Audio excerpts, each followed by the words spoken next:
ನಮಸ್ಕಾರ. ನನ್ನ ಹೆಸರು ಡಾಕ್ಟರ್ ಕಿರಣ್ ಎಸ್ ಪಿ. ನಾನು ಫಸ್ಟ್ 2 ವರ್ಷದ ಹಿಂದ್ಗಡೆ ಮ್ಯಾಮ್ನ ನಾನು ಪರಿಚಯ ಮಾಡಿಕೊಂಡೆ ಮೊದಲನೇ ಟೈಮು. ಮ್ಯಾಮ್ ಮೊದಲನೇ ನನ್ನಲ್ಲಿ ತುಂಬ ಪ್ರಾಬ್ಲಮ್ಸ್ಗಳಿದ್ದು, ಬಟ್ ಅದನ್ನು ಯಾರ ಹತ್ರ ನಾನು ಹೇಳ್ಕೊಳ್ಳೋಕ್ಕೆ ಆಗ್ತಾಯಿರಲಿಲ್ಲ. ಬಟ್ ಅದರಿಂದ ಹೇಗೆ ಹೊರಗೆ ಬರಬೇಕು ಅಂತಲೂ ಗೊತ್ತಾಗ್ತಿರಲಿಲ್ಲ. ನನ್ನ ಫ್ರೆಂಡ್ ಮುಖಾಂತರ ಒಂದಿನ ಮ್ಯಾಮ್ನ ಮೀಟ್ ಮಾಡೋಕ್ಕೆ ಹೋದಾಗ ನನಗೆ ಮ್ಯಾಮು ನನ್ನಲ್ಲಿರುವಂಥ ಪ್ರಾಬ್ಲಮ್ಸ್ನ ಹೇಳಿದ್ರು. ಇದನ್ನು ನೀವು ಸಾಲ್ವ್ ಮಾಡ್ಕೋಬೋದು, ನಿಮ್ಮ ಕೈಲಿ ಆಗುತ್ತೆ ಅನ್ನೋ ರೀತಿಲಿ ಹೇಳಿದಾಗ ನಾನು ಒಂದು ಸ್ವಲ್ಪ ಶಾಕು ಆದೆ. ಬಟ್ ಕೆಲವು ಘಟನೆಗಳು ಹೇಳಿದಾಗ ನನ್ನ ಮೂಲ ಪ್ಲೇಸ್ ಯಾವುದಾಗಿರ್ಬೋದು, ನನ್ನ ಪರಿಸ್ಥಿತಿ ಯಾವಿರ್ಬೋದು ಎಲ್ಲ ಹೇಳಿದಾಗ ನಂಗೆ ಒಂದು ಸ್ವಲ್ಪ ಶಾಕ್ ಆಯ್ತು. ಯಾಕೆ ಮ್ಯಾಮ್ ಹಾಗೆ ಹೇಳಿದಾಗ ನಂಗೆ ಒಂದು ಸ್ವಲ್ಪ ಶಾಕು ಆಯಿತು. ಸೊ ಮ್ಯಾಮ್ನ ಕಂಟಿನ್ಯೂ ಮೀಟ್ ಆದೆ. ಸೊ ಆ ಕ್ಲಾಸಿಗೆ ನಾನು ಲಲಿತಾ ಸಹಸ್ರನಾಮ ಕ್ಲಾಸ್ಗೆ ಹೋದಾಗ ಫಸ್ಟ್ ಆಫ್ ಆಲ್ ನನಗೆ ಆ ಲಲಿತಾ ಸಹಸ್ರನಾಮ, ವಿಷ್ಣು ಸಹಸ್ರನಾಮ ಅದ್ರ ಬಗ್ಗೆ ನನಗೇನೂ ಗೊತ್ತೂ ಇರಲಿಲ್ಲ. ಯಾಕಂದ್ರೆ ನಾವು ಯಾವುದೋ ಒಂದು ಶ್ಲೋಕಗಳು ಕಲ್ತಿರಲಿಲ್ಲ, ಯಾಕಂದ್ರೆ ನಾವು ಬಂದಿದ್ದ ರೀತಿಯೇ ಅಂಥದ್ದು. ಸೊ ಆ ಕ್ಲಾಸಿಗೆ ಹೋದ್ಮೇಲೆ ನನಗೆ ಆಶ್ಚರ್ಯ ರೀತಿಲಿ ಅಂದರೆ, ಯಾಕಂದರೆ ಕೆಲವು ಅವ್ರು ಹೇಳ್ತಿದ್ದ ಏನು ಸಜೆಷನ್ಸ್ ಹೇಳ್ತಾಯಿದ್ರು, ಏನು ಅಲ್ಲಿ ಶ್ಲೋಕಗಳಿಗೆ ಅದಕ್ಕೆ ಅರ್ಥಗಳು ಕೊಡ್ತಾ ಇದ್ದಾಗ ನಂಗೆ ಶಾಕ್ ಆಯ್ತು. ಅದು ನನಗೆ ರಿಲೇಟೆಡ್ ಆಗಿರೋವಂಥ ಅರ್ಥಗಳೇ ನನಗೆ ಕೊಡ್ತಿರೋ ಸಜೆಷನ್ಸ್ಗಳೇ ಆಗ್ತಿದ್ದು. ಆ ಶ್ಲೋಕದಿಂದ ನಾನು ತುಂಬ ಕಲಿತೆ, ತುಂಬ ನನ್ನಲ್ಲಿ ಪರಿವರ್ತನೆಗಳು ಆಯಿತು, ಕಲಿತಾ ಇದ್ದೀನಿ. ಅದರಿಂದ ಮುಂದೆ ನನಗೆ ಶ್ಲೋಕಗಳ ಲಲಿತಾ ಸಹಸ್ರನಾಮ ಶ್ಲೋಕಗಳಿಂದ ಏನು ಉಪಯೋಗತೆ ಆಗುತ್ತೆ ಅನ್ನೋದನ್ನು ಹೇಳ್ಕೊಟ್ರು. ತಿರುಗಿ ನಾನು ಎವ್ರಿಡೇ ಅದನ್ನು ಪ್ರಾಕ್ಟೀಸ್ ಮಾಡೋಕ್ಕೆ 1 ವರ್ಷದಿಂದ ಪ್ರಾಕ್ಟೀಸ್ ಮಾಡಿದೆ. ಪ್ರಾಕ್ಟೀಸ್ ಮೇಕ್ ಮ್ಯಾನ್ ಪರ್ಫೆಕ್ಟ್ ಅನ್ನೋ ರೀತಿ ಪ್ರಾಕ್ಟೀಸ್ ಮಾಡಿ ಅದು ಅನುಭವ ಪಡ್ಕೊಳ್ಳಿ ಅನ್ನೋ ರೀತಿಲಿ. ಸೊ ಇವಾಗ ನನ್ನಲ್ಲಿ ಇವಾಗಿರೋ ಕಾನ್ಫಿಡೆಂಟ್ ನೋಡಿದ್ರೆ ಏನಾದ್ರು ಒಂದು ಸಾಧಿಸ್ಬೋದು ಅನ್ನೋ ಕಾನ್ಫಿಡೆಂಟ್ ಬಂದಿದೆ. ಸೊ ಲಲಿತಾ ಸಹಸ್ರನಾಮ ಕಲಿಯೋದು ಇಸ್ ನಾಟ್ ಈಸಿ ಥಿಂಗ್. ಸುಮ್ಮನೆ ಹೇಳ್ತಾರೆ ಎಲ್ಲರೂ, ನಾನು ಯೂಟ್ಯೂಬಲ್ಲಿ ನೋಡಿದ್ದೀನಿ ಲಲಿತಾ ಸಹಸ್ರನಾಮ ಹೇಳೋದನ್ನ ಎಲ್ಲ. ಅದು ತುಂಬ ಕಷ್ಟ, ಯಾಕಂದರೆ ಅದರಲ್ಲಿ ರಾವತ್ತು ಹಾವತ್ತು ಅನ್ನೋದು ಏನಿರುತ್ತೆ, ಪ್ರೊನೌನ್ಸಿಯೇಷನ್ ತುಂಬ ಡಿಫಿಕಲ್ಟು. ಬಟ್ ಮ್ಯಾಮು ಯಾವಾಗಲೂ ಸುಮ್ಮನೆ ಯಾರೋ ಕಲಿಸ್ಕೊಡೋ ರೀತಿಲಿ ಕಲಿಸ್ಕೊಡ್ತಿರ್ಲಿಲ್ಲ. ಎವರಿ ವೀಕಲ್ಲಿ 5 ಶ್ಲೋಕಗಳನ್ನ, ಒಂದೊಂದು ಶ್ಲೋಕಗಳ ಒಂದೊಂದು ಪದವನ್ನು ನೀಟಾಗಿ ಅದನ್ನು ಪ್ರೊನೌನ್ಸ್ ಮಾಡೋ ರೀತಿಲಿ ಹೇಳ್ಕೊಡ್ತಾಯಿದ್ರು. ಯಾಕಂದರೆ ನಮ್ಮಂಥವ್ರು ಹೊಸಬ್ರಿಗೆ, ಯಾಕಂದರೆ ಶ್ಲೋಕಗಳ ಬಗ್ಗೆನೇ ಐಡಿಯಾ ಇಲ್ಲ, ಸಂಸ್ಕೃತದ ಬಗ್ಗೆ ಐಡಿಯಾ ಇಲ್ಲ ಅಂದಾಗ ಅದನ್ನು ಎಷ್ಟು ಬಿಡಿಸಿ ಹೇಳ್ತೀವಿ, ಎಷ್ಟು ತಾಳ್ಮೆಯಿಂದ. ಯಾಕಂದರೆ ನನ್ನಲ್ಲಿ ಕೆಲವು ಜನ ತುಂಬ ಅಬ್ಸರ್ವ್ ಮಾಡಿದ್ವಿ. ನಾವು ಜಾಯ್ನ್ ಆದಾಗ ಒಂದು 10ರಿಂದ 20-25 ಜನ ಸೇರಿಕೊಂಡಾಗ ಫಸ್ಟು ನಾವು ಪ್ರೊನೌನ್ಸ್ ಮಾಡ್ತಿದ್ದಕ್ಕೂ ಇವಾಗ 175 ಶ್ಲೋಕಕ್ಕೆ ಬಂದಾಗ ನಮ್ಮಲ್ಲಿ ಪ್ರೊನೌನ್ಸಿಯೇಷನ್ ತುಂಬ ಚೇಂಜಸ್ ಆಗಿದೆ. ಎಸ್ಪೆಷಲಿ ಕೆಲವು ಜನ ಅಂದರೆ ಒಂದಿಬ್ಬರು ಸ್ಟೂಡೆಂಟ್ಸ್ ನಾನು ಹೇಳೋಕ್ಕೆ ಇಷ್ಟಪಡ್ತೀನಿ. ಅವರಲ್ಲಿ ಎಷ್ಟು ಪ್ರಾಬ್ಲಮ್ ಆಗ್ತಿತ್ತು ಅಂದರೆ ಅವ್ರ ಪ್ರೊನೌನ್ಸಿಯೇಷನ್ ಆಗಿರ್ಬೋದು, ಅವರಲ್ಲಿ ಹೇಳೋ ರೀತಿ ಆಗಿರ್ಬೋದು, ತುಂಬ ಕಷ್ಟಪಡ್ತಾಯಿದ್ರು ಕೆಲವು ಟೈಮ್ಗಳಲ್ಲಿ. ಬಟ್ ಮ್ಯಾಮ್ ಕೊಟ್ಟಿರೋ ಪೇಷನ್ಸ್ ನಿಜವಾಗ್ಲೂ ನನಗೆ, ಐ ಥಿಂಕ್ ನಾವು ನಾನು ಇವಾಗ ವರ್ಕಿಂಗ್ ಆಸ್ ಎ ಪ್ರೊಫೆಸರಾಗಿ ವರ್ಕ್ ಮಾಡ್ತಿದ್ರು ಸುಧಾ ನಮ್ಮಲ್ಲೂ ಅಷ್ಟು ತಾಳ್ಮೆ ಇರಲ್ಲ. ಬಟ್ ಮ್ಯಾಮಲ್ಲಿ ಎಲ್ಲರನ್ನೂ ಒಂದೇ ರೀತಿ ನೋಡ್ಕೊಂಡು ಎಲ್ಲರಲ್ಲಿಗೂ ಒಂದೇ ರೀತಿಲಿ ಪಾಠ ಮಾಡಿ, ಒಂದೇ ರೀತಿಲಿ ಪ್ರಾಕ್ಟೀಸ್ ಮಾಡಿಸಿ, ಇನ್ನೊಂದು ವೀಕ್ ಆದಮೇಲೆ ಆ ವೀಕಲ್ಲಿ ಇನ್ನೂ 5 ಶ್ಲೋಕಗಳನ್ನ ಪ್ರಾಕ್ಟೀಸ್ ಮಾಡಿಸ್ತಾರೆ ತಿರ್ಗಾ. ಸೊ ಇವಾಗ ಎಷ್ಟು ಖುಷಿ ಆಗುತ್ತೆ ಅಂದರೆ ನಮ್ಮ ಜೊತೆ ಸೇರ್ಕೊಂಡಿವ್ರು ಎಲ್ಲರೂ ತುಂಬ ಸರಳವಾಗಿ, ತುಂಬ ಸುಸೂತ್ರವಾಗಿ, ಎಷ್ಟು ಚೆಂದವಾಗಿ ಶ್ಲೋಕಗಳು ಹೇಳ್ತಾರೆ ಅಂದರೆ ನನಗೆ ಖುಷಿ ಆಗುತ್ತೆ. ನಮ್ಮಲ್ಲೇ ಆಶ್ಚರ್ಯ ಪಡ್ತಾರೆ. ಯಾಕಂದ್ರೆ ನಾನು ದಿನ ಬೆಳಗ್ಗೆ ಎದ್ದು ಮ್ಯಾಮ್ ಹೇಳ್ದಾಗ ನಾನು ಫಸ್ಟ್ ಈವ್ನಿಂಗ್ ಪ್ರಾಕ್ಟೀಸ್ ಮಾಡ್ತಾಯಿದ್ದೆ. ಬಟ್ ಮ್ಯಾಮ್ ಕೆಲವು ಸಜೆಷನ್ಸ್ ಕೊಟ್ಟರು, ನೀನು ಬೆಳಗ್ಗೆ ಎದ್ದು ಪ್ರಾಕ್ಟೀಸ್ ಮಾಡಿದ್ರೆ ಥಾಟ್ ಲೆಸ್ ಇರುತ್ತೆ ಅಂತ ಹೇಳಿದರು. ಬಟ್ ನನಗೆ ಅದು ಅನುಭವಕ್ಕೆ ಬಂದಿರಲಿಲ್ಲ. ಬಟ್ ನಾನು ವೆನ್ ಐ ಪ್ರಾಕ್ಟೀಸ್ ಮಾಡೋಕ್ಕೆ ಸ್ಟಾರ್ಟ್ ಮಾಡಿದ್ಮೇಲೆ ನಿಜವಾಗ್ಲೂ ಅದ್ರಲ್ಲಿ ತುಂಬ ಅನುಭವಗಳು ಬಂತು. ಸೊ ನಾನು ಮಾರ್ನಿಂಗ್ ಪ್ರಾಕ್ಟೀಸ್ ಮಾಡಿದ್ರೆ ನಮ್ಮ ಮನೇಲಿ ಎಷ್ಟೋ ವಿಷಯಗಳನ್ನ ಹೇಳಬೇಕಾಗುತ್ತೆ. ಯಾಕಂದರೆ 1 ವರ್ಷದ ಹಿಂದ್ಗಡೆ ಮುಂಚೆಗಿದ್ದಿದ್ದು ನಮ್ಮ ತಾಯಿಗೆ ತುಂಬ ಹುಷಾರಾಗ್ತಿರ್ತಿಲ್ಲ. ಎಷ್ಟೋ ಸತಿ ನಾವು ವರ್ಷಕ್ಕೆ ತಿಂಗಳಿಗೆ ಒಂದ್ಸಲಿ ನಮ್ಮ ತಾಯಿಗೆ ಇಂಜೆಕ್ಷನ್ಸ್ ಕೊಡಿಸ್ಬೇಕು. Because she suffering from some ಪ್ರಾಬ್ಲಮ್ಸಿಂದ ಸಫರ್ ಆಗ್ತಾಯಿದ್ರು. ಸ್ವಲ್ಪ ಪ್ರಾಬ್ಲಮ್ಸ್ಗಳಾಗ್ತಿತ್ತು. ಬಟ್ ನನಗೆ ಇವತ್ತಿಗೂ ಅದನ್ನು ನಾನು ಹೇಳ್ಕೊಳಕ್ಕೆ ಇಷ್ಟಪಡ್ತೀನಿ. 1 ವರ್ಷ ಜೂನ್ 10th ಆದಮೇಲೆ ನಾನು ಮನೇಲಿ ಇರೋಕ್ಕೆ ಸ್ಟಾರ್ಟ್ ಮಾಡಿದ್ದೀನಿ. ಯಾಕಂದ್ರೆ ನಾನು 11 ವರ್ಷ ಹಾಸ್ಟೆಲಲ್ಲೇ ಓದಿದ್ದು ನನ್ನ PhD ಮುಗಿಯೋವರೆಗೂ. ಬಟ್ ನಾನು 1 ವರ್ಷಕ್ಕಿದ್ದ ಮೇಲೆ ನನ್ನ ತಾಯಿ ಹೆಲ್ತ್ ಇಶ್ಯೂ ನಿಜವಾಗ್ಲೂ ಒಂದೇ ಸಲ ಐ ಥಿಂಕ್ ನಾನು ತುಂಬ ಸಿವಿಯರಾಗಿ ನನ್ನ ತಾಯಿನ ಕರ್ಕೊಂಡೋಗಿ ಹೆಲ್ತ್ ಇಶ್ಯೂಲ್ಲಿ ನೋಡಿದ್ದು. ಅದನ್ನು ಬಿಟ್ಟು ಇದುವರೆಗೂ ನಮ್ಮ ತಾಯಿ ಒಂದು ಇಂಜೆಕ್ಷನ್ ತೊಗೊಂಡಿಲ್ಲ ಅಂತ ಹೇಳಕ್ಕೆ ಖುಷಿ ಪಡ್ತೀನಿ. ಯಾಕಂದರೆ ಅದನ್ನು ನಾನು ಶ್ಲೋಕ ಮುಗಿದ ಮೇಲೆ 184 ಆದಮೇಲೆ ಹೇಳಬೇಕು ಅಂತ ಹೇಳಕ್ಕೆ ಇಷ್ಟಪಡ್ತಾ ಇದ್ದೆ. ಬಟ್ ಅದರಲ್ಲಿ ನಾನು ನಿಜವಾಗ್ಲೂ ನನ್ನ ತಾಯಿ ಹತ್ರನೂ ಹೇಳ್ಕೊಂಡಿದ್ದೀನಿ ಅದನ್ನು. ನಮ್ಮ ತಾಯಿ ಇವತ್ತಿಗೂ ಎಷ್ಟು ಖುಷಿಯಾಗಿದ್ದಾರೆ, ಹೆಲ್ತಲ್ಲಿ ಚೆನ್ನಾಗಿರ್ಬೋದು, ನಮ್ಮ ಮನೇಲಿ ಆಗಿರುವಂಥ ಚೇಂಜಸ್ ಆಗಿರ್ಬೋದು. ಬಟ್ ಅದು ನನ್ನ ಗಮನಕ್ಕೆ, ಯಾಕಂದ್ರೆ ನಾನು ಕ್ಲೋಸಾಗಿ ಅಬ್ಸರ್ವ್ ಮಾಡೋದ್ರಿಂದ ನನ್ನ ಗಮನಕ್ಕೆ ಬಂದಿದೆ. ಯಾಕಂದರೆ ಇವೆಲ್ಲ ನಿಮ್ಗೆ ಅನಿಸ್ಬೋದು ಏನು ಇವೆಲ್ಲ ಚೇಂಜಸ್ ಆಗ್ಬಿಡುತ್ತಾ ಅಂತ. ಬಟ್ ಕೆಲವು ಪಾಸಿಟಿವ್ ಎನರ್ಜೀಸ್ ಇದ್ದೇ ಇರುತ್ತೆ. ಆ ಪಾಸಿಟಿವ್ ಎನರ್ಜೀಸ್ನ ಕೊಡೋರು ಇಂಪಾರ್ಟೆಂಟ್ ಆಗ್ತಾರೆ. ಆ ಕೊಡೋರು ಇಂಪಾರ್ಟೆಂಟ್ ಆಗಿರ್ತಾರೆ, ತಗೊಳ್ಳೋ ಪ್ಲೇಸು ಈಸ್ ವೆರಿ ಇಂಪಾರ್ಟೆಂಟ್ ಆಗುತ್ತೆ. ಬಟ್ ನಾನು ತಗೊಳ್ಳೋ ಪ್ಲೇಸು, ಆಮೇಲೆ ಹೇಳ್ಕೊಟ್ಟವ್ರ ರೀತಿ ಇರ್ಬೋದು, ಅದು ನಿಜವಾಗ್ಲೂ ನನ್ನಲ್ಲಿ ತುಂಬ ಬದಲಾವಣೆ ಕಂಡಿದೆ. ಅದಕ್ಕೆ ನಾನು ವಿಮಲಾ ಮ್ಯಾಮ್ಗೆ ಥ್ಯಾಂಕ್ಸ್ ಹೇಳೋಕ್ಕೆ ಇಷ್ಟಪಡ್ತೀನಿ. ಮುಂದೆ ಏನಾದರೂ ನನ್ನ ಜೀವನದಲ್ಲಿ, ನನ್ನ ಲೈಫಲ್ಲಿ ಏನಾದರೂ ತುಂಬ ಚೆನ್ನಾಗಿರ್ತೀನಿ, ತುಂಬ ಖುಷಿಯಾಗಿರ್ತೀನಿ ಅಂದರೆ ಐ ಥಿಂಕ್ ನಮ್ಮ ತಂದೆ ತಾಯಿ ಬಿಟ್ಟರೆ ನಾನು ಅವ್ರನ್ನ ಯಾವಾಗಲೂ ಖುಷಿಯಾಗಿರಬೇಕು ಅಂತ ಇಷ್ಟಪಡೋನು ಅಂದರೆ ಅದು ನಮ್ಮ ವಿಮಲಾ ಮ್ಯಾಮ್. ಯಾವಾಗಲೂ ಖುಷಿಯಾಗಿರಬೇಕು ಅನ್ನೋದು ನನ್ನ ಇಷ್ಟ. ಯಾಕಂದರೆ ಅವ್ರು ನಾನು ಏನಾದ್ರು ನಿಂತು ಇವತ್ತೇನೋ ಖುಷಿಯಾಗಿದ್ದೀನಿ, ನಮ್ಮ ಮನೇಲಿ ಹ್ಯಾಪಿನೆಸ್ ಇದೆ, ಎಲ್ಲ ಇದೆ ಅಂದರೆ ನನ್ನ ನಿಜವಾದ ನನ್ನ ಸ್ಪಿರಿಚುವಲ್ ಗುರು ಅಂದರೆ ನನ್ನ ವಿಮಲಾ ಮ್ಯಾಮ್. ಬಟ್ ನನಗೆ ತುಂಬ ಬದಲಾವಣೆಗಳಾಗಿದೆ, ತುಂಬ ನನಗೆ ಎಷ್ಟೋ ಎನರ್ಜಿ ಸಿಕ್ಕಿದೆ. ಸಡನ್ನಾಗಿ ಮಿರಾಕಲ್ ಆಗಿಬಿಡುತ್ತೆ, ನಮ್ಮಲ್ಲಿ ಸಡನ್ನಾಗಿ ಏನೋ ಚೇಂಜಸ್ ಆಗಿಬಿಡುತ್ತೆ ಅನ್ನೋದೆಲ್ಲ ಸುಳ್ಳು. ಯಾಕಂದರೆ ಅವ್ರು ಹೇಳ್ಕೊಟ್ಟಿದ್ದ ರೀತಿ ನೀವು ಫಾಲೋ ಅಪ್ ಮಾಡಿ ನಂಬಿಕೆಯಿಂದ ಪ್ರಯತ್ನ ಪಟ್ಟರೆ ನಿಮ್ಮಲ್ಲಿ ಏನಾದರೂ ಒಂದು ಕಾಣುತ್ತೆ. ಮಿರಾಕಲ್ಲು ನಮ್ಮಿಂದನೇ ಆಗಬೇಕು ಹೊರತು ಯಾರೋ ಬಂದು ನಮ್ಮನ್ನು ಚೇಂಜ್ ಮಾಡ್ತಾರೆ ಅನ್ನೋದು ದಾರಿ ತೋರಿಸ್ತಾರೆ. ವಿಮಲಾ ಮ್ಯಾಮ್ ನಂಗೆ ದಾರಿ ತೋರಿಸಿದ್ದಾರೆ, ನಾನು ಅದೇ ದಾರಿಯಲ್ಲಿ ನಡೀತಿದ್ದೀನಿ.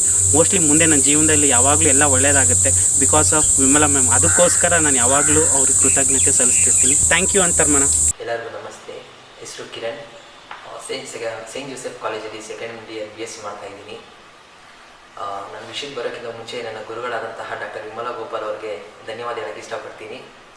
ಯಾಕಂತ ಅಂದರೆ ನಾನು ಮುಂಚೆ ಹೇಗಿದ್ದೆ ಅಂತ ಇವಾಗ ಹೇಳ್ತೀನಿ. ಮುಂಚೆ ನನ್ನ ಪೇರೆಂಟ್ಸ್ಗೆ ಈ ಒಂದು ಸಂಸ್ಥೆಗೆ ಬರೋಕ್ಕಿಂತ ಮುಂಚೆ ನನ್ನ ಪೇರೆಂಟ್ಸ್ಗೆ ರೆಸ್ಪೆಕ್ಟ್ ಕೊಡ್ತಿರಲಿಲ್ಲ. ನನಗೆ ಸರಿಯಾದಂಥ ಒಂದು ಗುರಿ ಇರಲಿಲ್ಲ. ಒಬ್ಬನೇ ಇರೋಕ್ಕೆ ಇಷ್ಟಪಡ್ತಿದ್ದೆ. ಬೇರೆ ಯಾರೇ ವೆಲ್ ವಿಷಸ್ ನನಗೆ ಏನೇ ಹೇಳಿದ್ರು, ಇಲ್ಲ ಇವ್ರನ್ನ ಡಿಸ್ಕರೇಜ್ ಮಾಡ್ತಾ ಇದ್ದಾರೆ, ಇವ್ರನ್ನ ಸಪೋರ್ಟ್ ಮಾಡ್ತಿಲ್ಲ ಅನ್ಕೋತಿದ್ದೆ. ಅವಾಗ ನಮಗೆ ಗೊತ್ತಾಗೋದಿಲ್ಲ ಅವ್ರು ಏನಕ್ಕೆ ನಮಗೆ ಹೆಲ್ಪ್ ಮಾಡ್ತಾ ಇದ್ದಾರೆ, ಏನಕ್ಕೆ ನಮಗೆ ಅಡ್ವೈಸ್ ಕೊಡ್ತಾ ಇದ್ದಾರೆ ಅಂತ. ನಾವು ಅದನ್ನು ಫಾಲೋ ಮಾಡೋದಿಲ್ಲ, ಕಿವಿ ಮೇಲೆ ಹಾಕೊಳ್ಳೋದಿಲ್ಲ ಅವ್ರು ಹೇಳೋದನ್ನ. ಸೊ ಇಂಥ ಒಂದು ಕ್ಲಾಸಿಗೆ ಬಂದಮೇಲೆ ನನ್ನಲ್ಲಿ ಚೇಂಜಸ್ ತುಂಬ ಆಗಿದೆ. ನನ್ನಲ್ಲಿ ತುಂಬ ಚೇಂಜಸ್ ಆಗಿದೆ. ಇಲ್ಲಿಗೆ ಬಂದ ನಂತರ ನನಗೆ ಪೇಷನ್ಸ್ ಜಾಸ್ತಿ ಬಂದಿದೆ. ಸೊ ನನ್ನ ಗುರಿ ಕೂಡ ಇವಾಗ ಬದಲಾಗಿದೆ. ನಾನು ಅನ್ಕೊಬಿಟ್ಟಿದ್ದೆ ನಾನು ಫುಟ್ಬಾಲ್ ಪ್ಲೇಯರ್ ಆಗಿಬಿಡ್ತೀನಿ. ಸೊ ಫುಟ್ಬಾಲ್ ಪ್ಲೇಯರ್ ಆಗ್ತೀನಿ ಅಂತ ನಂಬಿಕೆ ಇತ್ತು ನನಗೆ, ಹಾಗೆ ಆಗ್ತೀನಿ ಅಂತ ಕಾನ್ಫಿಡೆನ್ಸ್ ಕೂಡ ಇತ್ತು. ಆದರೆ ನನ್ನಲ್ಲಿ ಇದ್ದಂಥ ಆ ಒಂದು ಕಾನ್ಫಿಡೆನ್ಸ್ ಬರೀ ಇಲ್ಯೂಷನ್ಸ್ಗಷ್ಟೇ ಸೀಮಿತ ಆಗಿತ್ತು. ನಾನು ಆಗ್ತಾ ಇದ್ದಂಥ ಒಂದು ಎಫರ್ಟ್ ಅದಕ್ಕೆ ಸಾಕಾಗಿರಲಿಲ್ಲ. ಸೊ ಇನ್ನೂ ಎಫರ್ಟ್ ಆಗಬೇಕಿತ್ತು. ನನ್ನ ಲೈಫ್ ಫುಟ್ಬಾಲ್ ಅಂದ್ಕೊಂಡಿರೋದ್ರಿಂದ ನನ್ನ ಎಜುಕೇಷನ್ ಕಡೆ ಫುಲ್ಲು ಕಮ್ಮಿ ಆಗಿಬಿಟ್ಟಿದೆ. ಎಜುಕೇಷನ್ ಕಡೆ ಕಾನ್ಸಂಟ್ರೇಟ್ ಮಾಡ್ತಾನೆ ಇರಲಿಲ್ಲ. ಪೇರೆಂಟ್ಸ್ ಕೇಳ್ತಾಯಿದ್ರು, ಏನು ಇಷ್ಟೊಂದು ಈ ಥರ ಎಜುಕೇಷನ್ ಕಡೆ ಗಮನ ಕೊಡ್ತಾ ಇಲ್ಲ, ಹೋಗ್ತಾ ಇಲ್ಲ ಯಾಕೆ? ನನಗೆ ಅವಾಗ ತುಂಬ ಕೋಪ ಬಂದುಬಿಟ್ಟಿತ್ತು. ಯಾಕಂದರೆ ನನ್ನ ಗುರಿ ಇರೋದು ಫುಟ್ಬಾಲ್ ಅಂತ. ಸೊ ಅವಾಗ ನನಗೆ ಗೊತ್ತಾಗ್ತಿರ್ಲಿಲ್ಲ. ಈ ಒಂದು ಕ್ಲಾಸ್ಗೆ ಸೇರ್ಕೊಂಡ್ಮೇಲೆ ಅಮ್ಮೆಯಿಂದ ನಾನು ಈ ಒಂದು ಕ್ಲಾಸ್ಗೆ ಸೇರಿಕೊಂಡೆ. ಇಲ್ಲಿಗೆ ಬಂದ ನಂತರ ನನಗೆ ಗೊತ್ತಾಯಿತು. ಒಂದು ಕ್ಲಾಸ್ ಅಟೆಂಡ್ ಮಾಡಿದೆ. ಒಂದು ಕ್ಲಾಸ್ ಅಟೆಂಡ್ ಮಾಡಿದ ನಂತರ ನಾನು ಇನ್ನೂ ತಿಳ್ಕೊಳ್ಳೋದು ತುಂಬ ಇದೆ ಸರ್. ಇಷ್ಟು ದಿನ ನಾನು ತುಂಬ ಟೈಮ್ ವೇಸ್ಟ್ ಮಾಡಿಬಿಟ್ಟಿದ್ದೀನಿ ಅಂತ ನನಗೆ ಫಸ್ಟ್ ಕ್ಲಾಸಲ್ಲಿ ಅನ್ನಿಸ್ತು. ಆಮೇಲೆ ಪ್ರತಿ ಕ್ಲಾಸ್ಗೂ ಅಟೆಂಡ್ ಮಾಡ್ತಾ ನಾನು ಪ್ರತಿ ಸತಿ ಕ್ಲಾಸ್ ಅಟೆಂಡ್ ಮಾಡಿದಾಗೆಲ್ಲ ನನಗೆ ಪಾಸಿಟಿವ್ ಎನರ್ಜಿ ಬರ್ತಿತ್ತು. ಅವಾಗ ನನಗೆ ಫೀಲ್ ಆಗ್ತಿತ್ತು, ಓ ಇಲ್ಲ, ನಾನು ಇಟ್ಕೊಂಡಿರೋ ಒಂದು ದಾರಿ ತಪ್ಪಿದೆ, ನಾನು ಈ ಒಂದು ಗುರಿನ ಚೇಂಜ್ ಮಾಡ್ಕೋಬೇಕು. ಆವಾಗ ನನ್ನ ಗುರಿನ ಬದಲಾಯಿಸ್ಕೊಂಡೆ ನಾನು. ಸೊ ನನಗೆ ಇಲ್ಲಿಗೆ ಬಂದ ನಂತರ ನನ್ನಲ್ಲಿ ಪಾಸಿಟಿವ್ ಎನರ್ಜಿನೂ ಜಾಸ್ತಿ ಬಂದಿದೆ, ನೆಗೆಟಿವ್ಸ್ ತುಂಬ ಕಮ್ಮಿ ಇದೆ ನನ್ನಲ್ಲಿ ಇವಾಗ. ಮತ್ತು ಫ್ರೆಂಡ್ಸೇ ಲೈಫ್ ಅಂತ ಅನ್ಕೊಬಿಟ್ಟಿದೆ. ನನ್ನ ಫ್ರೆಂಡ್ಸ್ ಏನು ಮಾಡ್ತಿದ್ರು, ನಾನು ಫುಟ್ಬಾಲ್ ಆಡ್ತೀನಿ, ಅವರು ಕೂಡ ಫುಟ್ಬಾಲ್ ಆಡ್ತಿದ್ರು, ನನ್ನ ಜೊತೆ ಫುಲ್ ಸಪೋರ್ಟ್ ಮಾಡ್ತಿದ್ರು. ಬೇಕಾದ್ರೆ ಬೆಳಗ್ಗೆಯಿಂದ ಸಂಜೆವರು ಕೂಡ ಫುಟ್ಬಾಲ್ ಆಡ್ತಿದ್ವಿ. ಆದರೆ ಬುಕ್ ಮಾತ್ರ ಇಟ್ಕೊಳ್ಳೋಕೆ ಯಾರಿಗೂ ಇಂಟ್ರೆಸ್ಟ್ ಇರ್ತಾ ಇರಲಿಲ್ಲ. ನಮ್ಮ ಜೀವನದಲ್ಲಿ ಟೀಚರ್ಸ್ ಆಗಲಿ, ಪೇರೆಂಟ್ಸ್ ಆಗಲಿ, ಮತ್ತು ನಮಗೆ ವೆಲ್ ವಿಷಸ್ ಅಂತ ಇರ್ತಾರೆ. ಇವ್ರು 3 ಜನ ನಮ್ಮ ಜೀವನದಲ್ಲಿ ತುಂಬ ಮೇನ್ ರೋಲ್ನ ಪ್ಲೇ ಮಾಡ್ತಾರೆ. ಅದನ್ನು ನಾವು ಅರ್ಥನೇ ಮಾಡ್ಕೊಳ್ಳೋದಿಲ್ಲ. ಸೊ ಯಾವಾಗ ನಾವು ಜೀವನದಲ್ಲಿ ಕೆಳಗಡೆ ಬೀಳ್ತೀವಿ ಆವಾಗಲೇ ಅರ್ಥ ಆಗೋದು. ಆ ಜೀವನದಲ್ಲಿ ಕೆಳಗಡೆ ಬೀಳೋಕ್ಕಿಂತ ಮುಂಚೆನೇ ಅರ್ಥ ಮಾಡ್ಕೊಬಿಟ್ರೆ ಸೊ ನಾವು ಏನು ಟೈಮ್ ವೇಸ್ಟ್ ಆಗುತ್ತೆ, ಆ ಟೈಮಲ್ಲಿ ನಾವು ಇನ್ನೂ ದೊಡ್ಡ ಮಟ್ಟದ ಒಂದು ಅಚೀವ್ ಮಾಡ್ಬೋದು. ಈ ಕ್ಲಾಸಿಗೆ ಬಂದಿದ್ದರಿಂದ ನಾನು ಏನು ಹೇಳೋಕ್ಕೆ ಇಷ್ಟಪಡ್ತೀನಿ ವಿದ್ಯಾರ್ಥಿಗಳಿಗೆ ಅಂತಂದರೆ, ಯಾಕಂದರೆ ನಾನು ಕೂಡ ಒಬ್ಬ ವಿದ್ಯಾರ್ಥಿನೇ, ಹಾಗಾಗಿ ಹೇಳ್ತಾ ಇದ್ದೀನಿ. ನಾವು ಗುರಿ ಅನ್ನೋದನ್ನ ಇಟ್ಕೋತೀವಿ ನಿಜ. ಆ ಗುರಿ ಅನ್ನೋದೇನು ಇಲ್ಯೂಷನ್ಸ್ ಆಗಿ ಇದ್ಬಿಡುತ್ತೆ. ಅದನ್ನು ರಿಯಾಲಿಟಿಗೆ ಕನ್ವರ್ಟ್ ಮಾಡೋದ್ರಲ್ಲಿ ತುಂಬ ನಾವು ಎಡುತ್ತಾ ಇದ್ದೀವಿ. ಸೊ ನಾವೇನು ಮಾಡಬೇಕು ಅಂದರೆ ಬರೀ ನೋಡೋದಷ್ಟೇ ಅಲ್ಲ, ಅದನ್ನು ಅಳವಡಿಸ್ಕೋಬೇಕು. ಎಷ್ಟೇ ಕಷ್ಟ ಆಗಲಿ ಅದನ್ನು ನಾವು ಪ್ರತಿನಿತ್ಯ ಫಾಲೋ ಮಾಡಬೇಕು. ಅವಾಗಷ್ಟೇ ನಮ್ಮ ಒಂದು ಗುರಿ ಏನಿದೆ ಅದನ್ನು ಮುಟ್ಟಕ್ಕೆ ಸಾಧ್ಯ ಆಗೋದು. ಇಲ್ಲಾಂದರೆ ತಿರ್ಗಿ ಅದೇ ಇಂಟರ್ನೆಟ್ಟೇ ನಾನು ನೋಡ್ತೀನಿ ಅಥವಾ ನಾನು ಯಾರಿಗೂ ರೆಸ್ಪೆಕ್ಟ್ ಕೊಡಲ್ಲ, ಒಂಥರ ಇಲ್ಯೂಷನ್ ಲೈಫೇ ತಿರ್ಗಾ ಸಿಗ್ಬಿಡುತ್ತೆ ನಾವು ಫಾಲೋ ಮಾಡಲಿಲ್ಲ ಅಂತಂದರೆ. ಒಂದು ದಿವಸ ಫಾಲೋ ಮಾಡೋದ್ರಿಂದ ಖಂಡಿತ ಇದು ಸಿಗಲ್ಲ. ಪ್ರತಿನಿತ್ಯ ಕಂಟಿನ್ಯೂಸ್ ಫಾಲೋ ಮಾಡ್ಕೊಂಡು ಹೋಗ್ಬೇಕು. ಆವಾಗಲೇ ನಮ್ಮ ಒಂದು ಗೋಲ್ನ ಈಸಿಯಾಗಿ ರೀಚ್ ಮಾಡ್ಬೋದು ಅಂತ ಹೇಳಕ್ಕೆ ಇಷ್ಟಪಡ್ತೀನಿ. ಇದನ್ನೆಲ್ಲ ಹೇಳ್ಕೊಟ್ಟಿದ್ದು ನನಗೆ ಅಂತರ್ಮನದ ಒಂದು ವರ್ಕ್ಶಾಪ್ ಇದೆ. ಆ ವರ್ಕ್ಶಾಪ್ ಅಟೆಂಡ್ ಮಾಡಿದೆ. ಮತ್ತು ಮೋಟಿವೇಶನಲ್ ಕ್ಲಾಸಸ್ ಅಟೆಂಡ್ ಮಾಡಿದ್ದೀನಿ. ನಾನು ಕೌನ್ಸಿಲಿಂಗ್ ಅಟೆಂಡ್ ಮಾಡಿದ್ದೀನಿ. ಕೌನ್ಸಿಲಿಂಗಲ್ಲಿ ಮೇಯ್ನ್ ನನಗೆ ನನ್ನನ್ನು ಹೀಲ್ ಮಾಡ್ಕೊಳ್ಳೋಕೆ ಸಾಧ್ಯ ಆಗಿ ನನ್ನ ಕೌನ್ಸಿಲಿಂಗಿಂದ. ಅದರಿಂದಲೇ ನನ್ನಲ್ಲಿ ತುಂಬ ಬದಲಾವಣೆ ಅನ್ನೋದು ಬಂದಿದ್ದು. ಮತ್ತು ಆ ಕ್ಲಾಸಸ್ಸಲ್ಲಿ ನಮಗೆ ಕಾನ್ಫಿಡೆನ್ಸ್ ಜಾಸ್ತಿ ಹೆಚ್ಚಾಗುತ್ತೆ. ಮತ್ತು ಲೀಡರ್ಶಿಪ್ ಕ್ವಾಲಿಟಿ ಹೇಗೆ ಬಿಲ್ಡ್ ಮಾಡಬೇಕು ಅಂತ ಹೇಳ್ಕೊಡ್ತಾರೆ. So totally personality development. ಯಾಕಂದರೆ ಜೀವನದಲ್ಲಿ ಬೇಕಾಗಿರೋದು ನಾವು ಫಸ್ಟ್ ಏನು ನೋಡ್ತಾರೆ, ಅವರು ಪರ್ಸನಾಲಿಟಿ ನೋಡ್ತಾರೆ. ನಿನ್ನ ಕಾನ್ಫಿಡೆನ್ಸ್ ಲೆವೆಲ್ ಹೇಗಿದೆ, ನೀನು ಹೇಗೆ ಅದು ನೋಡ್ತಾರೆ. ಸೊ ಮೇಯ್ನ್ ಬೇಸಿಕ್ ಏನು ಬೇಕು ಪ್ರತಿಯೊಂದು ಈ ಒಂದು ಅಂತರ್ಮನ ಕ್ಲಾಸಲ್ಲಿ ಖಂಡಿತ ಸಿಗುತ್ತೆ. ಮತ್ತು 2 ವರ್ಷ ಮುಂಚೆ ನಾನು ಲಲಿತ ಸಹಸ್ರನಾಮ ಸೇರಿಕೊಂಡೆ. ಕಂಪ್ಲೀಟಾಗಿ ಕಲ್ತ್ಕೊಂಡಿದ್ದೀನಿ. ಅದನ್ನು ಕಲ್ತು ಪ್ರತಿದಿನ ನಾನು ಹೇಳ್ತಾ ಬಂದೆ. ಸೊ ಅದರಿಂದ ನನಗೆ ಸಾಕಷ್ಟು ಚೇಂಜಸ್ ಆಯಿತು. ಮತ್ತು ನಂತರ ಈಗ 1 ವರ್ಷ ಹಿಂದೆ ವಿಷ್ಣು ಸಹಸ್ರನಾಮ ಕೂಡ ಸೇರಿಕೊಂಡೆ. ಅದು ಸೇರಿಕೊಂಡ್ರೆ ಇನ್ನಷ್ಟು ಮತ್ತಷ್ಟು ಚೇಂಜಸ್ ಆಗಿದೆ. ನಾವು ನಮ್ಮ ಲೈಫಲ್ಲಿ ಒಂದು ಕ್ಲೇ ಥರ ಇರ್ತೀವಿ. ಈ ಒಂದು ಸಂಸ್ಥೆಗೆ ಬಂದ ನಂತರ ಅದಕ್ಕೊಂದು ಪರ್ಫೆಕ್ಟ್ ಶೇಪ್ ಕೊಡ್ತಾರೆ. ಆ ಥರ ಒಂದು ಆ ರೀತಿಯ ನಿಮ್ಮನ್ನು ಅವರೊಂದು ಶೇಪ್ ಕೊಡ್ತಾರೆ. ಮತ್ತು ನನ್ನ ಜೀವನದಲ್ಲಿ ಎಲ್ಲೇ ಯಾವುದೇ ಒಂದು ಸಂದರ್ಭದಲ್ಲೂ ತಪ್ಪು ಮಾಡೋಕ್ಕೆ ಅವಕಾಶ ಅನ್ನೋದಿದ್ರೂ ಅವ್ರು ಹೇಳ್ಕೊಟ್ಟಿರೋಂಥ ಒಂದು ವರ್ಡ್ಸ್ ನನ್ನ ತಲೆಯಲ್ಲಿ ಹಾಗೆ ಸ್ಟ್ರಾಂಗಾಗಿ ಕುತ್ಕೊಂಡ್ಬಿಟ್ಟಿದೆ. ಯಾಕಂದರೆ ಅಷ್ಟು ಪವರ್ಫುಲ್ ಇದೆ ಅವ್ರು ಹೇಳ್ಕೊಟ್ಟಿರೋದ್ರಲ್ಲಿ. ಪ್ರತಿ ಹೆಜ್ಜೆಯಲ್ಲೂ ನಾನು ತಪ್ಪು ಮಾಡೋಕ್ಕೆ ಸಾಧ್ಯನೇ ಆಗ್ತಿಲ್ಲ, ಮತ್ತು ನಾನು ತಪ್ಪು ಕೂಡ ಮಾಡೋದಿಲ್ಲ. ಮತ್ತು ಈ ಅಂತರ್ಮನ ಸಂಸ್ಥೆಗಾಗಲಿ, ನನ್ನ ಪೇರೆಂಟ್ಸ್ಗಾಗಲಿ ಹಾಗೂ ನನ್ನ ಫ್ರೆಂಡ್ಸ್ಗಾಗಲಿ ಯಾವತ್ತೂ ನಾನು ಅವರಿಗೆ ಒಂದು ಚ್ಯುತಿ ಬರುವಂಥ ಕೆಲಸ ಮಾಡೋದಿಲ್ಲ. ಇಷ್ಟು ಒಂದು ನಾಲೆಡ್ಜ್ ಕೊಟ್ಟಂತಹ ನನ್ನ ಒಂದು ಸಂಸ್ಥೆಯ ಮುಖ್ಯಸ್ಥರು ಹಾಗೂ ನನ್ನ ಗುರುಗಳಾದಂತಹ ಡಾಕ್ಟರ್ ವಿಮಲ ಗೋಪಾಲ್ ಅವರಿಗೆ ಹೃತ್ಪೂರ್ವಕವಾಗಿ ಧನ್ಯವಾದ ಹೇಳಕ್ಕೆ ಇಷ್ಟಪಡ್ತೀನಿ.